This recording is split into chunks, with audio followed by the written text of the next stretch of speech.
লক্ষ টাকা লাস্ট কেটে দিছে আমাকে। তারপরও ভাইয়ের সঙ্গে আলোচনা করবো এই বিষয়ে, কিন্তু সেই আলোচনাটা আসলে এই গরুটা ক্রয় করার পরেও তো আমার কোনো না কোনো জায়গায় বিক্রি করতে হবে। সেই আলোচনাটা আমার আর ভাইয়ের ভিতরে হওয়াটা মানে জরুরি। তারপর আমার গরুটা নেওয়ার ইচ্ছা আছে। আর সেই আলোচনাটা হয়তো বা এখনই করবো, আপনাদের ক্যামেরার বাইরে করবো, সেই আলোচনায় আপনারা থাকতে পারেন আর কি।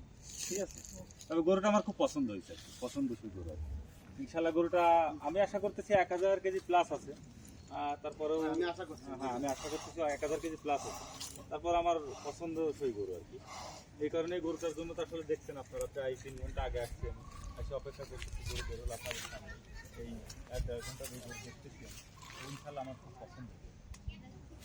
আমি আমার নেওয়ার খুব ইচ্ছা করে, তা আল্লাহ ইচ্ছা করে।